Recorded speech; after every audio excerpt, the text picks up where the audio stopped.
جبریہ وجود میں. یہ جبریہ کون ہے؟ ان کا معاملہ یہ تھا، کہتے تھے تقدیر پر ایمان کا مطلب یہ انسان کو کوئی اختیار نہیں، انسان مجبور محض ہے، کوئی اختیار نہیں. وہ ایک بدعت وجود میں آئی. دیکھیں پوری تاریخ ایسی ہی چلتی رہی ہے کہ ایک بدعت وجود میں آتی اور اس بدعت کے مقابلے میں دوسری بدعت وجود میں آتی.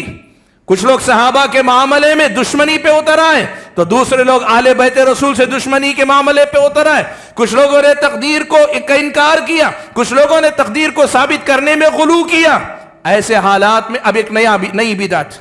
حضرت حسن بصری رحمت اللہ علیہ تابعین میں سردار، اللہ کے نبی کے شاگرد صحابہ ہیں، صحابہ کے شاگرد حضرت حسن بصری تابعین ہیں، اور تابعین میں جو سر فہرست تابعین آتے ہیں ان میں سے ایک حضرت حسن بصری رحمت اللہ علیہ ہیں. حسن بصری رحمت اللہ علیہ کا دور آنے تک اسلامی فتوحات بہت زیادہ پھیل گئی تھیں، اور یہ صورتحال تھی کہ باہر کی دنیا کے جو مختلف علوم اور فنون ہیں ان سے لوگوں کا رشتہ جڑنا شروع ہو گیا تھا. واصل ابن عطا یہ حضرت حسن بصری کا شاگرد تھا. حضرت حسن بصری رحمت اللہ علیہ پیارے نبی صلی اللہ علیہ وسلم کے احادیث پڑھ کر سنایا کرتے تھے، پیارے نبی کے احادیث پڑھ کر سنایا کرتے تھے.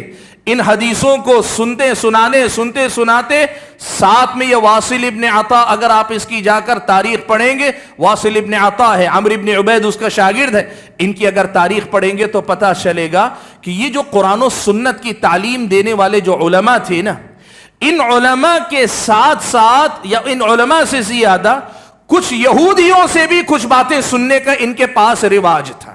ان کی تاریخ آپ جا کر پڑھ کر دیکھیں.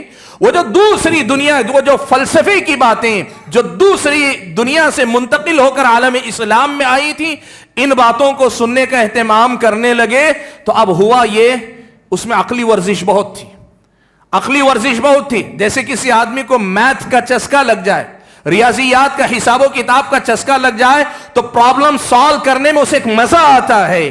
ان کو بھی اسی قسم کی بیماری، فلسفے کی جو الٹ پھیر ہوتے ہیں، فلسفے کی جو لا یعنی بحثیں ہوتی ہیں، ان کا مزہ اس قدر آنے لگا تھا کہ حضرت حسن بصری رحمت اللہ علیہ جو قرآن و سنت کی باتیں پڑھاتے تھے ان میں مزہ نہیں آتا تھا، ان کو مزہ نہیں آتا تھا. تو واصل ابن عطا نے کیا کیا؟ حضرت حسن بصری رحمت اللہ علیہ کے بارے میں ایک بڑا گھٹیا قسم کا تبصرہ کیا. اس نے کہا مالی ارا کلام الحسن لا يخرج عن سراویل النساء. اس نے کہا کیا بات ہے، حسن بصری جب بھی بات کرتے ہیں عورتوں کی سروال ہی کی بات کرتے ہیں، پاجامے ہی کی بات کرتے ہیں. طنز تھا. مقصد کیا تھا اس کا؟